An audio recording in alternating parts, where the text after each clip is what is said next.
এখানে অনেকগুলো বিষয় আছে। প্রথমত হচ্ছে যদি সিকিউরিটির কোশ্চেন থাকে, সিকিউরিটির কোশ্চেনটা একটা যেমন এক্সটার্নাল তেমন আরেকটা হচ্ছে ইন্টারনাল। এইখানে একটা হচ্ছে বর্ডার কেন্দ্রিক সিকিউরিটির কোশ্চেন, আর একটা হচ্ছে ইন্টারনালি এই রোহিঙ্গারা এবং ওই অঞ্চলটা ড্রাগ ট্রাফিকিং এর জন্য একটা বড় জায়গা হিসেবে আসলে কাজ করে। এখানে তারা কিন্তু আমরা শরণার্থী মর্যাদা দিই নেই এবং তাদের কাজ করার অধিকারও দেইনি, কিন্তু তারা আসলে মানে ইনফরমালি নানা ধরনের কাজের সঙ্গে যুক্ত হচ্ছে এবং ইনফরমালি এই কাজের সঙ্গে যে যুক্ত হচ্ছে সেখানে এক ধরনের সমস্যা আসলে তৈরি হচ্ছে এবং কনফ্লিক্ট বাড়ছে। এবং ওইখানে এই মুহূর্তে আমি যেটা মানে বিভিন্ন সংবাদপত্র এবং ওইখানকার আমার কিছু কাজের অভিজ্ঞতা থেকে জানি যে এই মুহূর্তে আরো 60,000 অন্তত পক্ষে নতুন শরণার্থী যুক্ত হয়েছেন, যারা কিন্তু আসলে রেজিস্টার্ড না, এবং তারা কিন্তু শুধু রোহিঙ্গারাও না, অন্যান্য জাতিগোষ্ঠীর মানুষও আছেন। ওইটার ভেতরে বৌদ্ধ ধর্মাবলম্বীরা আছেন, অন্যান্য এথনিক গোষ্ঠীর আছেন, হ্যাঁ, চাকমা মারমাদের সাথে যুক্ত যারা তারাও আছেন। ফলে অন্যান্য এথনিক গোষ্ঠীও আছেন এবং তারা বাংলাদেশে নতুন করে এসছেন, কিন্তু তারা কোনোভাবে রেজিস্টার্ড না।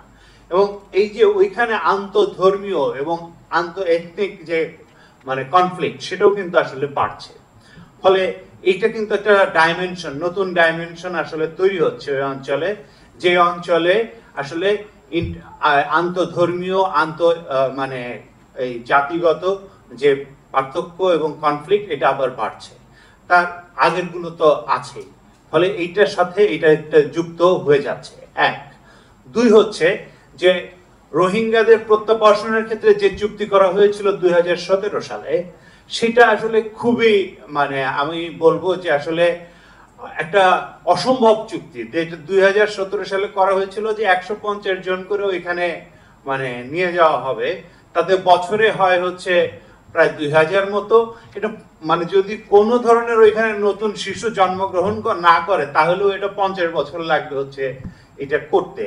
ফলে এইটা রিভিউ করতে হবে, এটা রিভিউ করে নতুন করে একটা চুক্তি করতে হবে এবং নতুন এই ইভালুয়েশন করতে হবে, ইভালুয়েশন করে এই চুক্তি বাতিল করতে হবে, বাতিল করে নতুন করে করতে হবে। এটা আমাদের মানে প্রস্তাব। এবং এইখানে রোহিঙ্গারা কেন প্রত্যাবাসন চাচ্ছে না, অনেকেই এটা কেন চাচ্ছে না এটা আমরা অনুসন্ধান করার চেষ্টা করেছি। এবং এই ক্ষেত্রে খুবই বড় প্রবলেম হচ্ছে তারা যেখান থেকে এসেছে, যে জায়গা থেকে এসেছে, সেখানে তাদের ফিরতে দেওয়া হচ্ছে না। তাদের অন্য একটা জায়গায়, যেটার সঙ্গে তার জমি ভূমি মানে যেখানে সে বাস করেছে, বসবাসের জায়গা, তার জমি, তার মানুষ, এর সাথে কোনো সম্পর্ক নাই, সম্পূর্ণ ভিন্ন একটা জায়গায় আলাদাভাবে আইসোলেটেড করে তাদেরকে রাখার জন্য এটা নিয়ে যাওয়ার চেষ্টা করা হচ্ছে, যেটা তারা আসলে মনে করছে যে আমার জমি তো এটা না, আমার বাড়ি তো এখানে না, আমি গিয়ে এটা কি করব। এবং এটার জন্য আসলে রোহিঙ্গারাও এই প্রত্যাবাসনে অনেক ক্ষেত্রে অনাগ্রহী হচ্ছে। ফলে এই প্রত্যাবাসনটা কিভাবে হবে, তার এথনিসিটি, তার সিটিজেনশিপ, এইগুলোর স্বীকৃতি কোনোটাই নাই।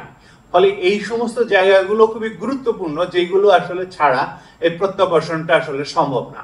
ফলে আমাদের যখন আমরা এই ন্যাশনালি আমরা এই জিনিসটা ডিল করব, তখন এই বিষয়টা খুবই গুরুত্বের সঙ্গে দেখতে হবে বলে আমরা মনে করি।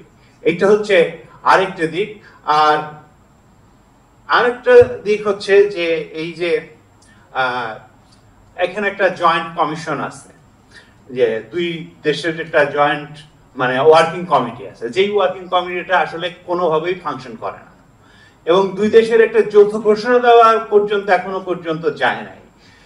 এখন রোহিঙ্গারা না শুধু ওই অঞ্চলে, যেহেতু যুদ্ধ চলছে, আমরা জানি এই আরাকান অঞ্চলে যুদ্ধ চলছে, ফলে ওইখানে আরাকান আর্মিও রোহিঙ্গাদেরকে মারছে, ওইদিকে বার্মিজ বা মিয়ানমার আর্মিও রোহিঙ্গাদের মারছে। ফলে তারা আরো বাংলাদেশের দিকে আসছে এবং এটা আসা কিন্তু আসলে সামনে আরো বাড়তে পারে।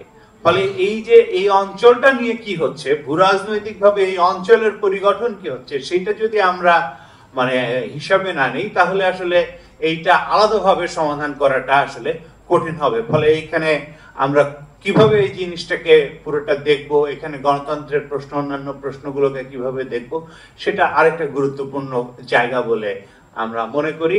আমার মনে হয় যে আমি আর 1 মিনিট সময় পাবো, তো সেটাতে একটা বলি যে আমরা এই বিষয়ে খুবই খুশি যে মানে ডক্টর খলিলুর রহমান কে এটা হাইব্রিড রিপ্রেজেন্টেটিভ হিসেবে নিয়োগ দেওয়া হয়েছে এবং তিনি অত্যন্ত যোগ্য লোক।